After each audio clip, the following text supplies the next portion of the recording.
seconds.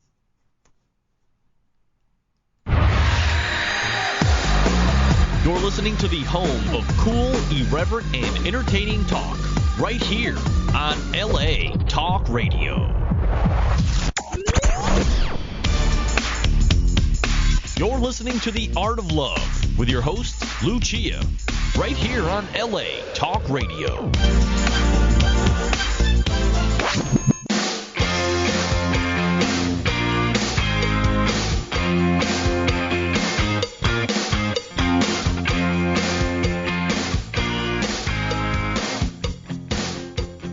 Hello and welcome to The Art of Love. My name is Lucia. I'm your host and a dating and relationship expert.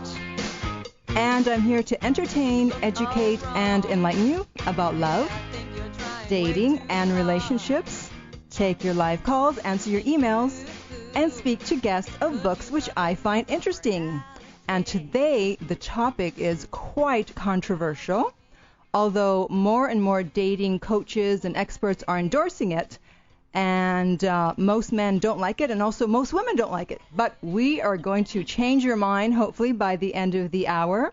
And that is the theory that a woman should date more than one man at a time.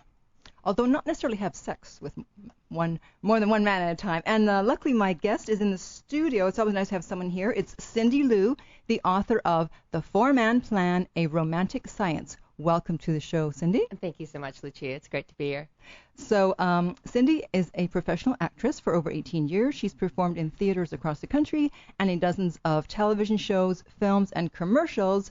And The Four-Man Plan began as a one-woman show in L.A. Boy, would I have loved to have seen that show. You can see a lot of it online on YouTube, actually. Okay, wonderful. So, and the website is thefourmanplan.com, and that's four, the number spelled out.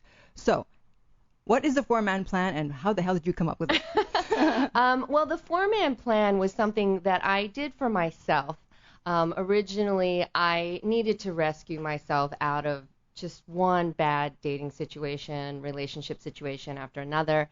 And I just decided that I wasn't smart at love. I was smart in every other area of my life, and I wasn't smart at love. And I decided to use my mind and apply it to my heart so that they could work together, so that their strengths and weaknesses could sort of blend together.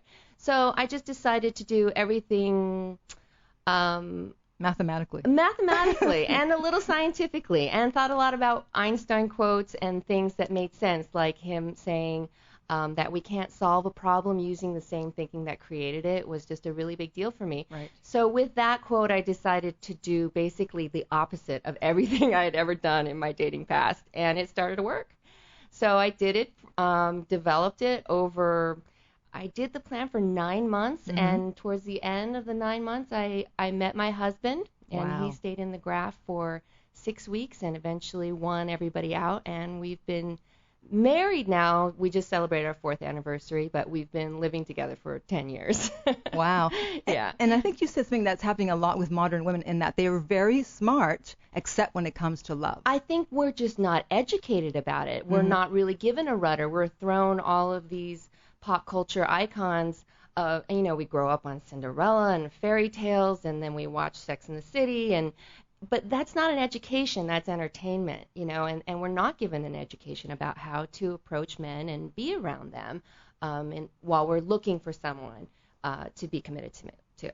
Yeah, and I always say, if you're still dating one guy at a time, you're dating like it's 1950. Yeah, you are. I mean, that's how in the 50s you could get away with that because you date one guy and usually end up marrying you.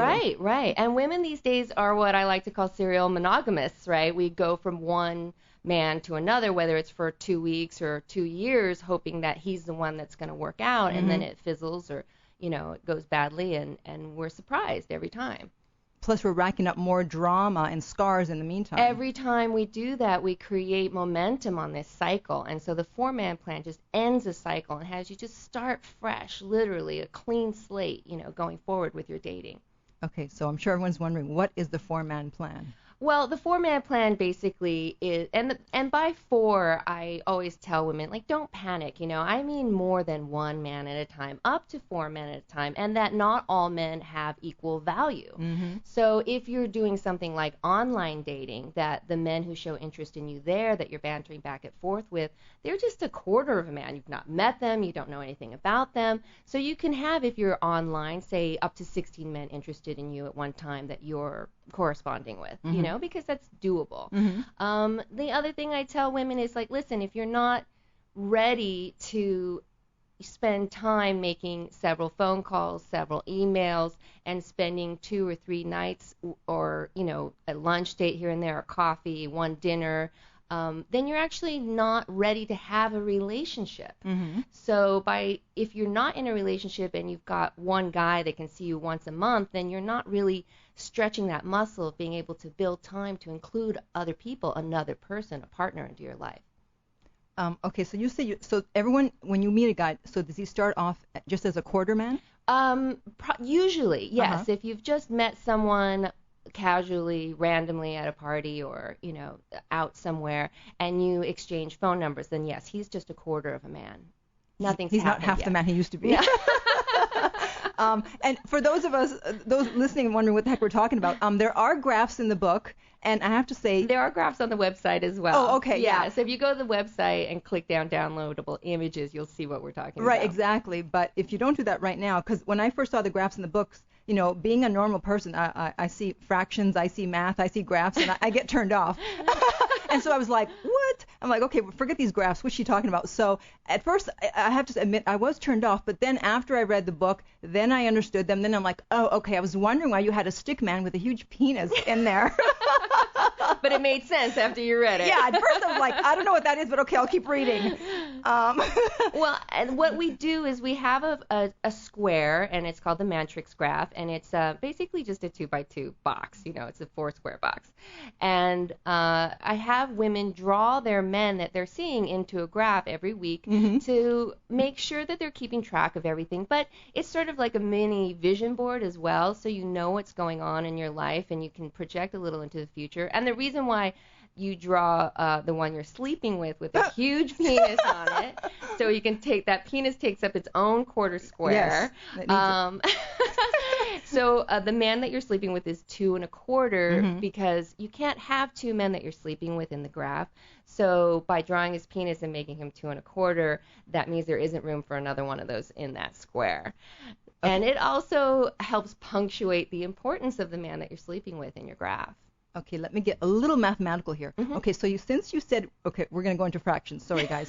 So since you said you're looking ultimately for the 3 1/2 man, yes. So if the 2 1/4 man is taking up 2 1/4 of 3 1/2, does that mean you now have, 5 quarters to play with? No, because what would happen is that he would have to get promoted to a 3 1/2 man. They start as quarter men, they move their way up to half men, whole men, then a 2 1/4 man, and then eventually, if you do become committed to someone, then he becomes the 3 1/2 man. There's really not room for much else except for, your chiropractor and your piano teacher. You know what I mean?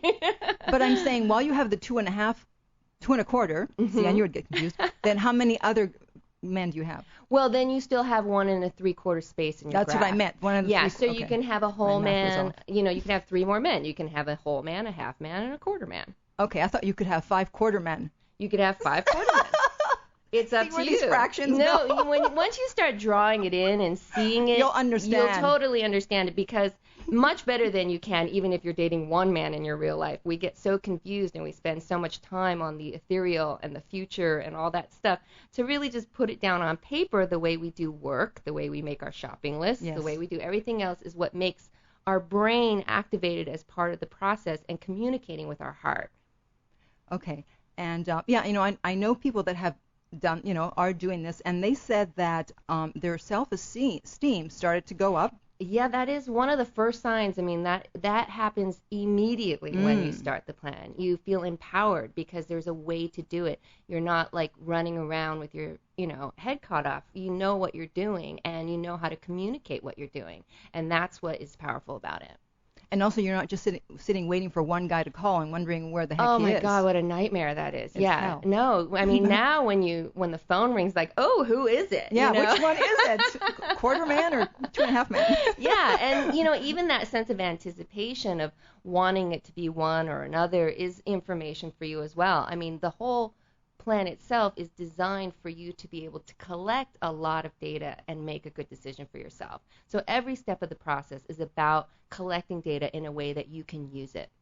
Yeah, and also what they told me was that when you're dating a guy who doesn't treat you well, it's a lot easier to spot that when you're comparing him with the other guys who are treating you wonderfully in the meantime. Exactly. Even if you're much more sexually attracted to that one, you still see in the other men in the graph that there's potential to be treated well, and or maybe you're sexually attracted to someone who doesn't treat you well, which is a real red flag for yourself. You really learn your own sort of neuroses that have been holding you back from being in a good relationship. And also you said that when you practice this, that men seem to step up and are much more giving. It's amazing. I really have found that that genders do have different ways of behaving. It's not a feminist thing. It's not a sexist thing. It's just that we have a different way of courting each other. And they, the way when women find out there's another woman, like we completely lose it, and everything goes bad, and we stalk them, and we pry into their email accounts and do all that kind of bad behavior. Yes. Men start doing things like polishing their shoes and bringing you flowers. You know what I mean? It's like it's a fantastic trade-off. That's funny. Yeah, we would never be, cleaning our shoes and bringing gifts. Finding out there's another girl does not make us behave better, but I have found that for most men that is the case. Yeah, and they also, like competition. We know that, right? And it gives them something to go for. That's right. That's why they're into sports. That's why they're into every male-centric business is super competitive. They're used to the competition. Right. There's not a million male yoga instructors out there. You know what I mean? Yeah. And also, you said one other side benefit was that it made you more compassionate. How does it do that? Well, I think one of the major goals is to get women to go out dating and have a great time on every single date. And that means being present with themselves, knowing that the guy that is sitting across from them, they don't need to judge them as a future husband. They can just look at them as a human being and see their good qualities, because there isn't so much pressure that this guy's got to be the one. Mm-hmm. You know what I mean? Or if he's not the one, I'm wasting my time. Mm-hmm. No, you're never wasting your time when you're with another person. And so when you sort of soften that focus a little bit and really just relegate him, hey, he's a quarter man, he's a half man, maybe he'll make it to a whole man, but he's not going to be my husband. You know what I mean? It makes us less judgmental, and that automatically brings a softness and a compassion for another human being, and even for ourselves. It lets us see that we don't have to put on a show or do some kind of A-game business every time we go on a date, you know what I mean? Because maybe he is just a quarter half man. Mm-hmm. And actually, most of the women that have found themselves in marriages and relationships off of the 4-man plan, it wasn't the one they thought it was going to be, and they always are so much more relaxed on that first and second date because they don't see him that way. Right. And so they're much more themselves, and so therefore more compassionate for themselves and the other person. Whenever I hear, they never thought it was who it ended up being, I always get scared because I'm like, oh no, who's he going? Oh no. You'd be surprised. It better not be a short, balding, fat guy.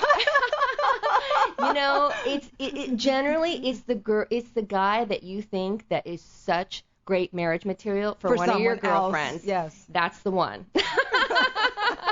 It just takes it takes girls an average of 10 or more dates with that person to realize, oh no, I don't want to give him away, but at first, initially, we're not that attracted to the one a lot of the time.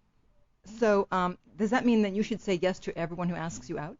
As long as they don't give you the ickies, and I outlined the ickies very specifically in the book, and that is just, the feeling that you get that there's just something lacking a certain integrity or kindness, or we are looking as 4-man planners, we're looking for just 3 things, and that is someone who's honest, loving, and willing. And if you think that the guy that's asking you out has the potential to be all 3 of those things, he hasn't negated those things by already lying to you or already being disrespectful, then yeah, I do suggest that you say yes. Wow. Mm-hmm. Okay, so then how do you tell the guys that they are going to be one of several? I have many sample scripts in the book, and then Uh-huh. since we've had a forum going for, I think about 4 years now, there's a huge section that's all about sample scripts of how to have a man, is what we call it, HALVE, because they become half men by knowing that they're competing. So the easiest way to do it is to be on the date, to be having a great time, and have them do something wonderful for you and tie it into a compliment. So I'll say, if a man pulls out my chair, I'll say like, oh my God, I have to say, you're so fantastic. And of the men that I am going out with, you're absolutely the best gentleman. And that's when he drops the chair, pulls the chair away. Like I said, I always encourage women to do it by the end of the third date is the absolute deadline, because by then they can take that. You know what I mean? Once they start getting attached in their minds because they don't have the proper information, they might take it the wrong way. But on the first date, on the second date, are you kidding? That's just going to up their game. What have been some of the reactions when the guys have heard of all the men I'm going out with, blah, blah, blah? You'd be surprised. A lot of men are really relieved because most women out there have their baby claws, Their claws out. I mean, they just want a husband, they want a baby, they want a house, they just want to get this last piece of the puzzle. They've got their dress picked, they've got their, Damn you know it. what I mean? Where's They've the got groom? the destination wedding plan. They just need the one. And I think men have been sort of terrified of being looked at that way on the first, second, and third dates. Mm-hmm. And it's a real relief for them. And it really opens up an honest communication. And then guess what? They'll probably tell you if they're seeing other people. And that way that sort of facade is just down. Mm-hmm. Why shouldn't we be dating other people? If you're a fantastic woman, if you're beautiful and you're smart and you're charming, why shouldn't a lot of men be interested in you and have you entertaining those ideas? So what do you say to women who are opposed to this four-man plan? Well, they shouldn't do it. Oh. But I would, That's not the answer I expected. I mean, I'm not trying to convert anybody or preach to anybody. I honestly think that when you had enough heartache, you will come to a point when you need to try something different, and you know it. And you look around your girlfriends and how they're failing, and they need to do something different, and you know it. You know what I suggest to my four-man planners is don't take advice from your single girlfriends, because they just... It's like taking money advice from somebody who doesn't have a car. You know what I mean? It's like you really want to go with something that has proven something. And there are women, I'm sure, like yourself, like you're expert daters, right? And now it's time to take that next step and be like an expert at sort of enjoying this dating experience, if you're ready for this, towards the goal of finding someone. You know what I mean? So there's a point in which you sort of want to break out of that single mold and come into something different. This is a way to expedite that process. Now, personally, I love dating, so I do too. It was a long time. And honestly, when I met my husband, I was like, oh no, I got to stop dating now. Stop dating. Damn it. And which is why I still love to talk to my single girlfriends, because I love to live vicariously through them. Wow. So that's a great answer, because usually I'm trying to convince my friends to date more than one guy, but that's great. It's like, okay, I guess you haven't had enough heartache yet. Yeah, I mean, if there comes a point in most of our lives, and that's why it's most successful with women that are starting to be later in their 20s. And honestly, the first woman who got married off of the plan, she got married before I did. How dare she? She was 60 years old. Oh. And she had lost her husband 12 years prior and had been so afraid to get back into the market. You know what I mean? She loved her husband very much. And this was her sort of brave jumping off point, because it's such an intimidating world out there right now. Mm-hmm. Okay. So now, let's say a guy doesn't want to be exclusive, but he doesn't want a woman to date other guys. What does that mean about him? I think that's kind of obvious, right? He has double standards. And that little piece of information, if he's willing to share that with you, is a valuable piece of information if you're considering a relationship with him. So he's going to have certain rules for himself that he doesn't consider, for you, that he doesn't consider himself needing to follow. I think that's important to know. So when do you decide to get rid of the other guys? Well, it's a natural process. The most fun process is to have such a full graph that you're brimming over. You can't go over the 4. So I tell women, they say, well, there's men in my graph I don't like. I'm like, get men you like better. Mm-hmm. And the way you do that is by continuing to build your self-esteem, continuing to get clearer and clearer on what's good for you and what you like and what you enjoy. And slowly that is what you'll attract. I mean, we all know about The Secret and the law of attraction. Mm-hmm. And the 4-man plan definitely implements that by bringing your vision clearer and clearer into focus, bringing those vibrations into your body, sending those out, and then the right men start coming to you. Okay, so then you talked about, getting different guys. So then you go in the book a little bit about demoting. No, promoting? I'm so confused. Demoting and smoting. Is smoting even a word? No, I made that up. Well, you can demote men. Yes. So the only one that can't be demoted is the one that you're sleeping with. Uh-huh. So the one that you're sleeping with, if you... He has tenure? Well, if you want him point. to leave your graph, he has to be smoted. And I'll tell you why. Because you're really looking for a potential relationship. And if you've slept with a guy and then you sleep with another guy, then you really don't have potential for a relationship with that first man. Because when he finds out that you're sleeping with someone else, either he's like, great, I'm sleeping around too, or, there's something special that's broken there that can't really be brought back to life. Men don't need to be the first person you've ever slept with, but in a relationship, they want to be the last person that you've slept with.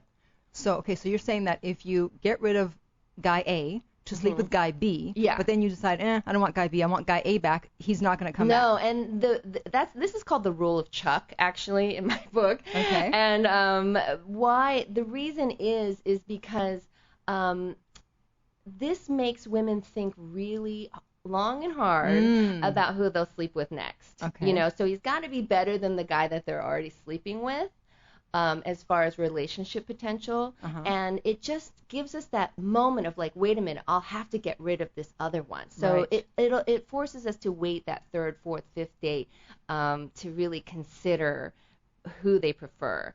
Because it's sort of, obviously what I always say, there's no 4-man plan police. You can break the rules, but at least you have something, a structure that you can push against and see your own results.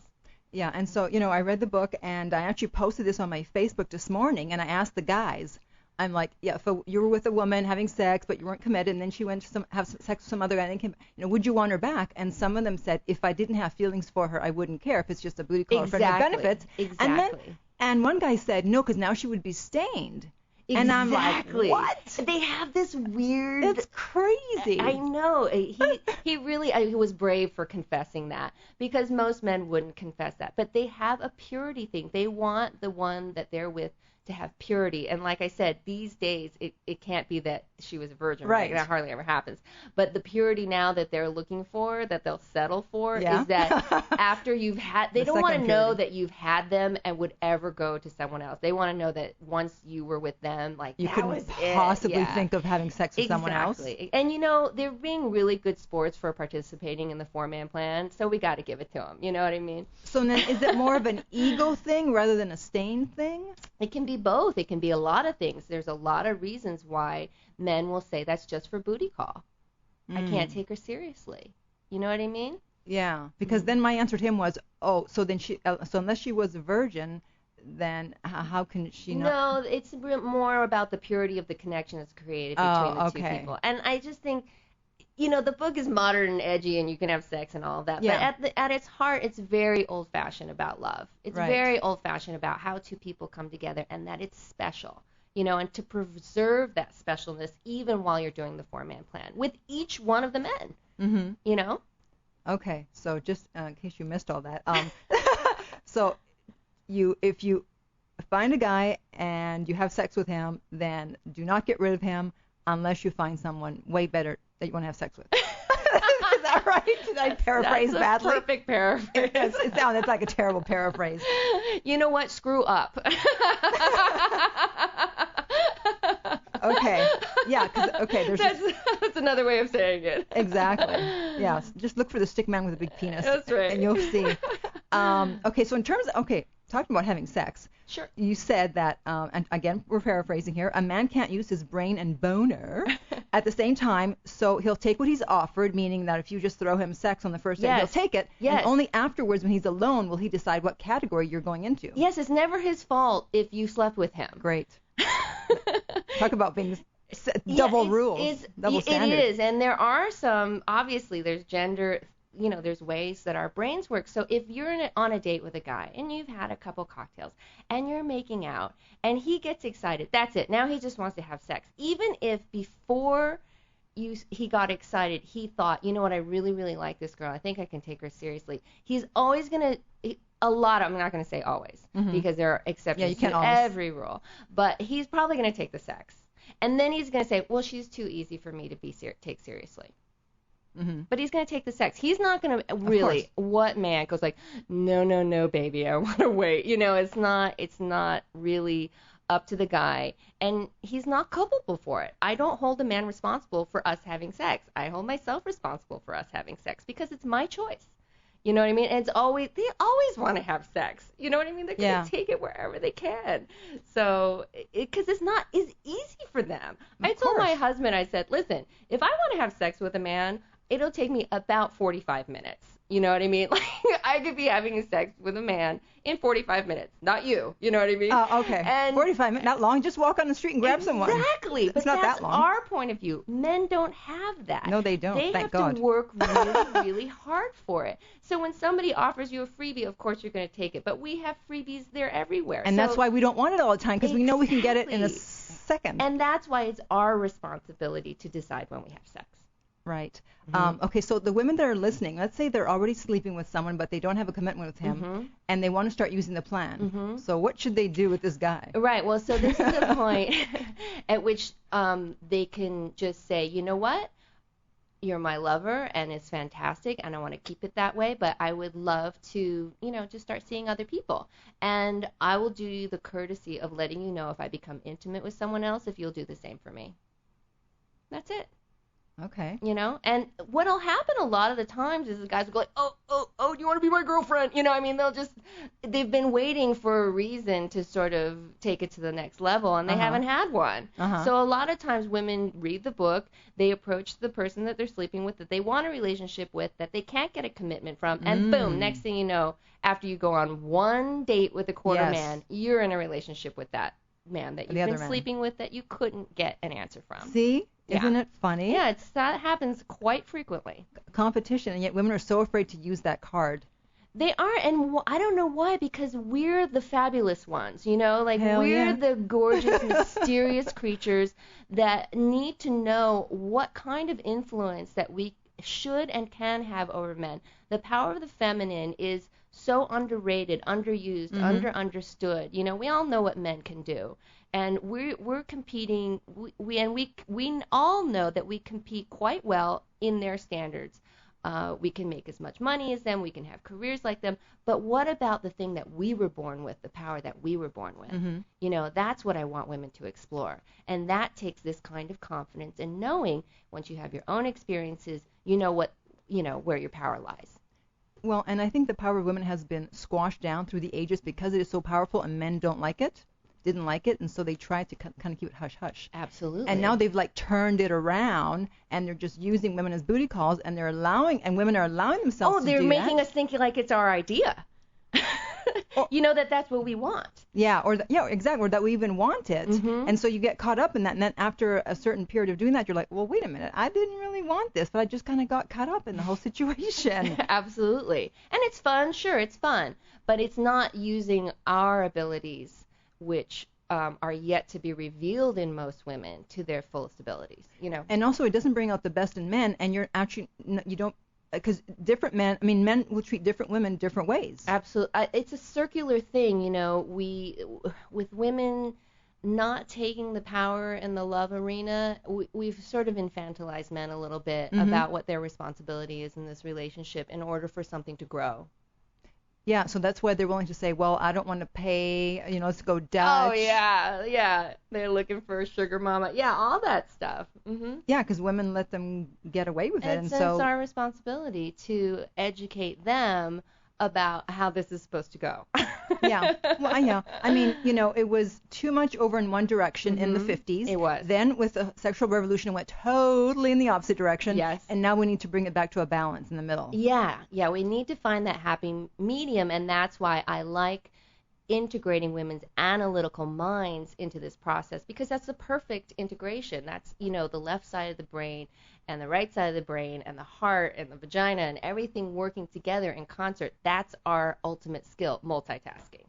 Right. Now, also, okay, let's say someone's been dating someone, they haven't had sex yet.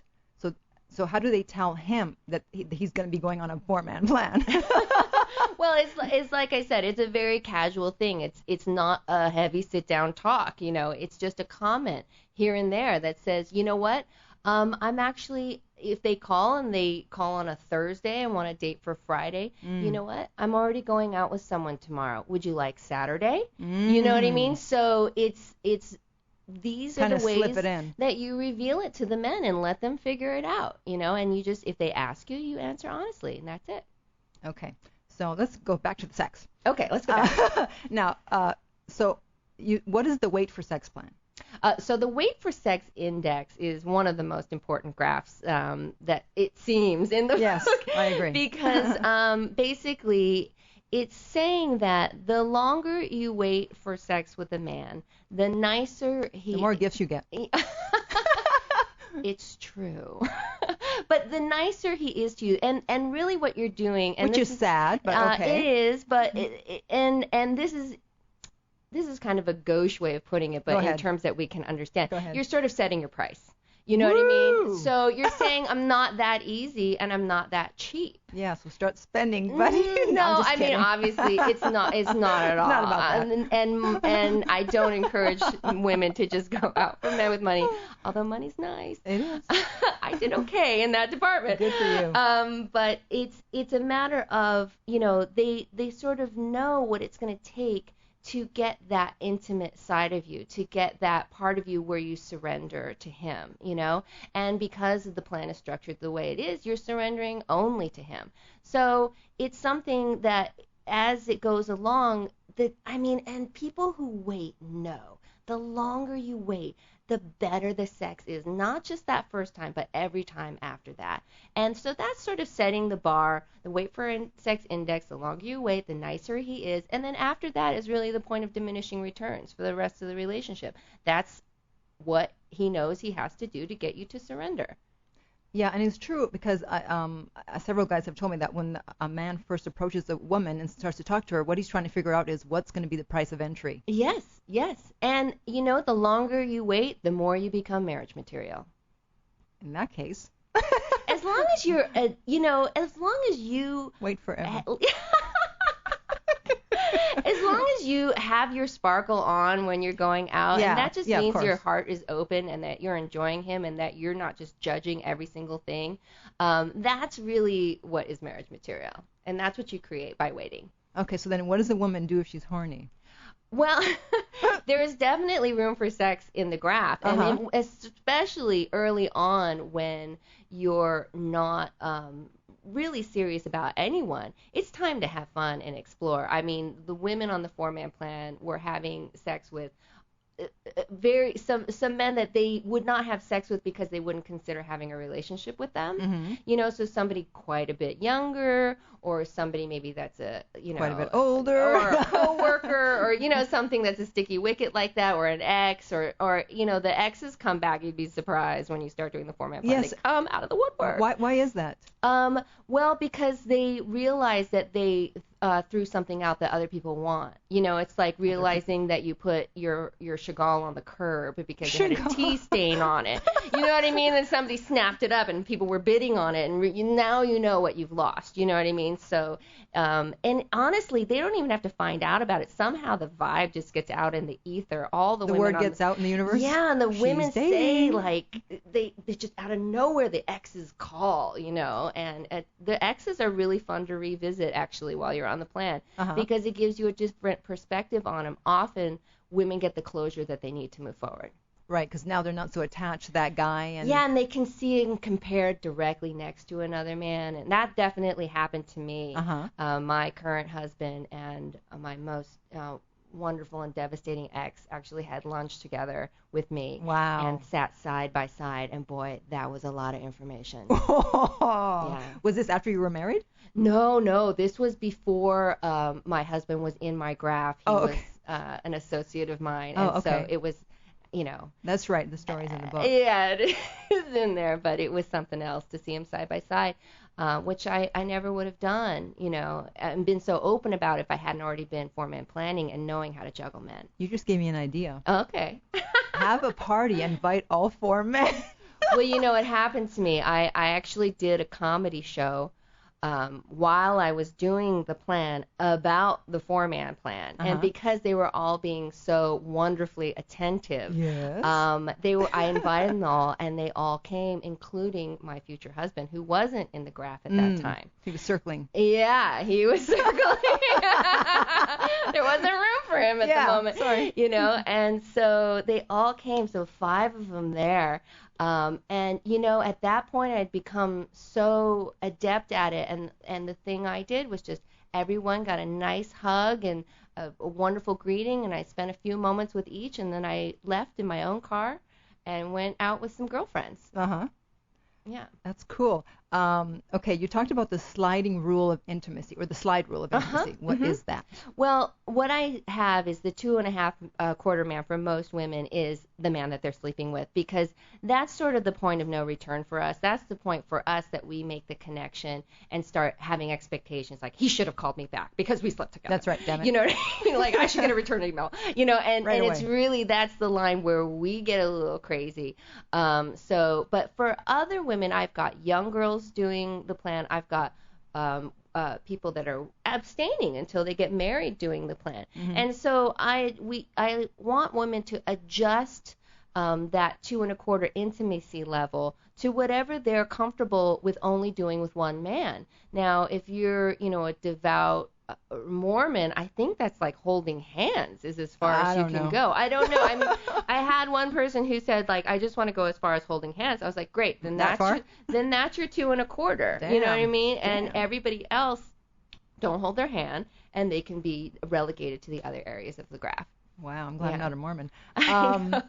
Yeah, and that's really helpful, because I always wondered, is like, if you're not going to have actual sex, then at what point do you stop? Right. So if you think about, okay, if he does this to me, well, I have expectations. Right. That's a great way for each woman to decide for herself, at what point do I develop expectations? Right. And that's sort of the danger zone, you know what I mean? And within that, you should only have one. Yeah, and if you, do go a little too far and then start to have expectations, then just say, oh, sorry, we can't do that part anymore. No, you can't go backwards. Going backwards, as we all know, is very, very hard. Once you've slept with a guy, it's hard to say, like, no. Well, it's hard for him, not for us. I think that's sort of a dating foul. You know what I mean? It won't be a game ender, but it would definitely throw a flag. Okay. So should a guy that you're not having sex with sleep over? Well, I mean, it all depends. It really depends on the woman. Now sex is the intimacy barrier, right? But I think there are other ones that that's the physical intimacy barrier. What's your emotional intimacy barrier? And that's part of what the plan does, is make you think about each one of these things. And are you causing your own drama by putting 2 or 3 or 4 people into that zone? You know what I mean? Because the four-man plan is not about drama. It's about keeping sane. It's about no drama. It's about no drama. Yeah, and then people misconstrue that. How can I have no drama and date 4 men? Well, try it. Read the book and follow the principles and try it.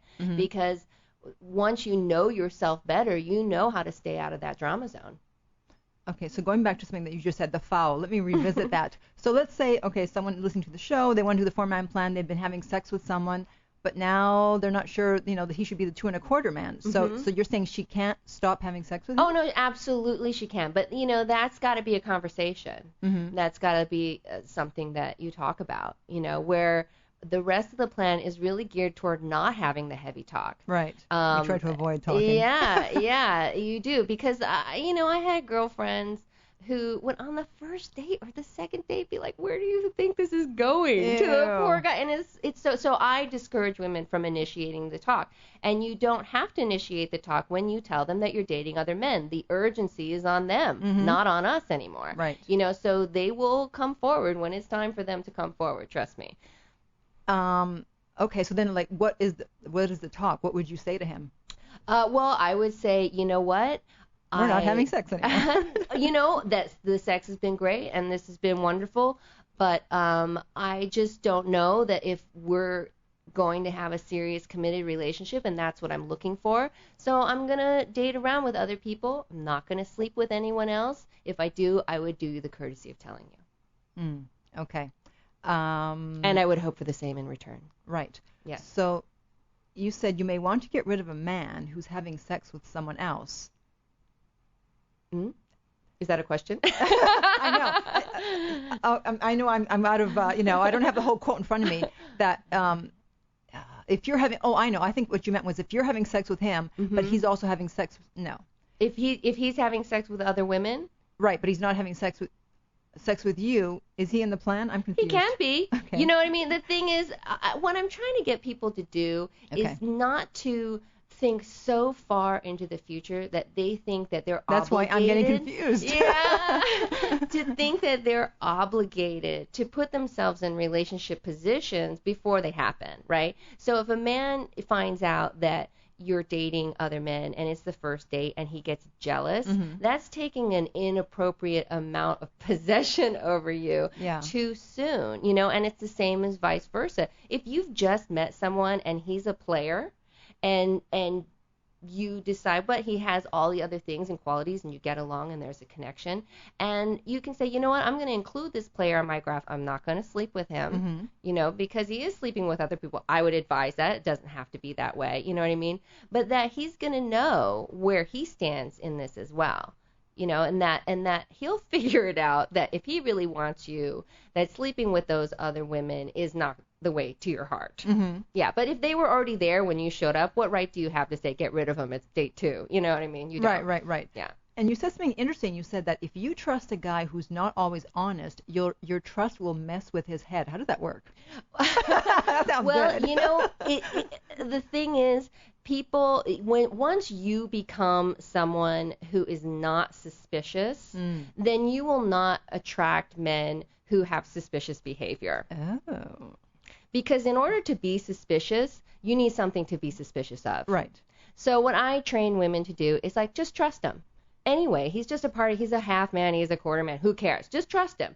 Because that way, because you know how much time we can spend on suspicion. 24 hours? Yes. I mean, I was such a detective. I would scan pillowcases for hairs. My God. I was down to the nitty gritty, and I just wanted to confirm. I would go through the dishwasher looking at wine glasses, looking for lipstick stains, because how they kind of stay on. Oh, totally. All of us could. And I wasted so much of my valuable free time. Yeah. Not just doing those behaviors, but thinking about it. Right. That I'm really getting women to be like, you know what? It takes less time to just trust him and let him freak out over the fact that you've trusted him. Either he'll run or he'll become trustworthy. He'll run because you trust him? Yeah, because he's not trustworthy. So it's too uncomfortable. How dare she trust me? It's very comfortable for men who are behaving badly to be with a woman who's suspicious all the time. Because they're used to that. Exactly. You know what I mean? But someone who's sweet and not suspicious, but also isn't going to sleep with you, is dating other men, they just can't stand in that kind of light. And that's what you become as a 4-man planner. You become a very bright light.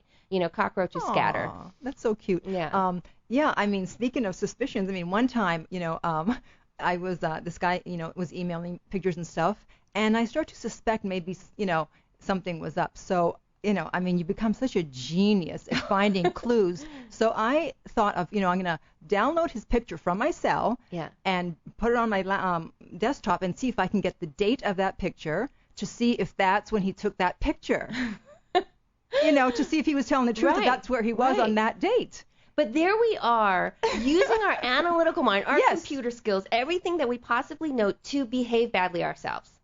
Right. Or just for a guy, I mean, I'd rather use it to make money. Yeah. Why am I using it to figure out if a guy was somewhere on a certain day? Why are we wasting our valuable resources on some doofus? You know what I mean? Like, the proof is in the pudding, and that's why what the 4-man plan does is elong your experience with each man to the point where things will be revealed.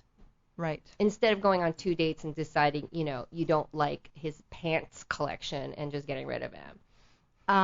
Yeah, actually, there was one thing that I don't agree with. Okay, yeah, let's one of the few things. You said if you go on a first date and he doesn't call you back after 7 days to call him, but I'm like, hell no, I'm not calling him. That means he doesn't want me, so why would I call him? Well, this is using more of your analytical mind and your smarts to just be like, this is how I can be done. You know what I mean? Mm-hmm. Like, because what if you had a great freaking time and you're waiting for him to call you? Maybe he lost your number, or maybe he's like, what's happened to him? You know what I mean? So it's really a way to be like, okay, I give him 7 days. I put in that call, and now I'm done. Just a courtesy call. Make sure he's not dead. Yeah, to say, like, you know what? And honestly, what happens a lot of time when you are a 4-man planner, you become so fabulous that a lot of really, really sweet guys are intimidated. Oh. And so they are afraid to call you because you are so fantastic. I'm not kidding you. I am not kidding you. That's terrible.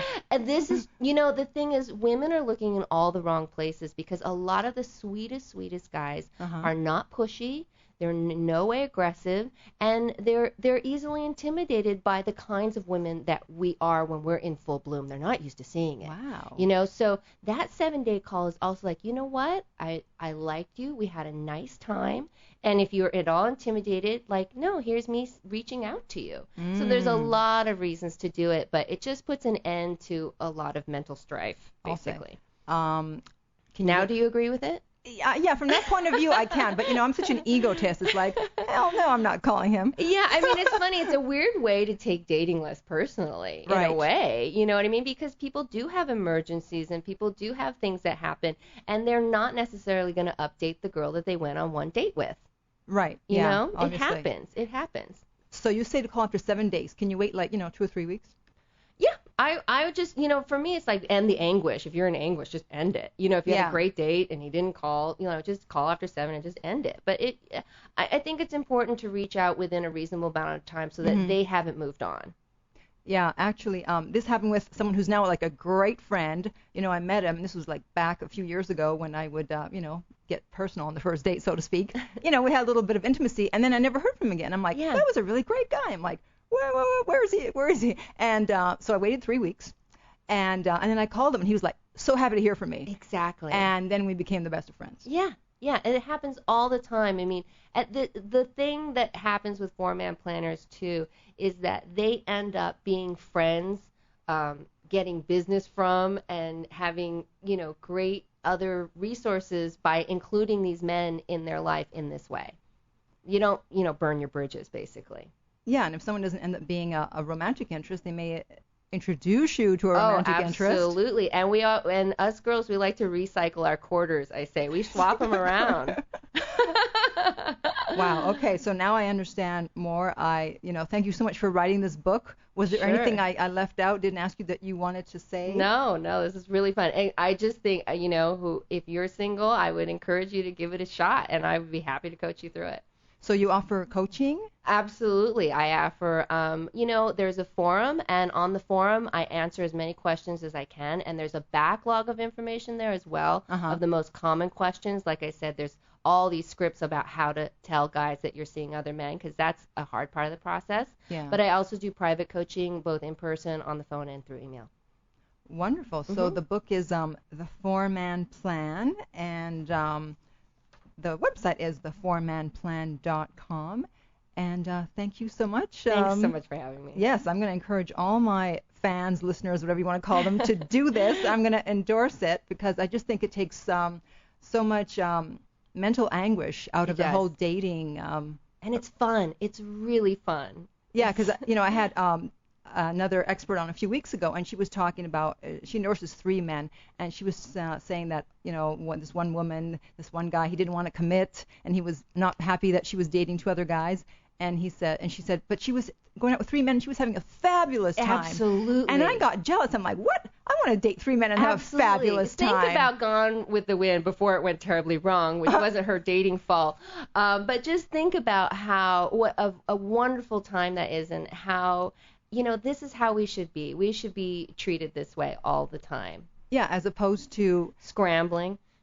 That, or sitting at home being upset that someone didn't call. Yeah, the thing is, we need to be in the present moment. That's a real buzzword, and it's true. And what girls have to realize that when they are married and they have kids and they are settled down, these memories of these dates will go a very long way. So have a wonderful time in your single life, because it's to be cherished, totally cherished. Yeah. Okay. And so remember that my website is theartoflove.net, where you can sign up for my weekly newsletter. My book is at lessonsoflove.net. Thanks again to Cindy Lou and the 4-Man Plan. And until next time, remember that love inspires, empowers, uplifts, and enlightens. Totally. You're listening to The Art of Love with your host, Lucia, right here on LA Talk Radio.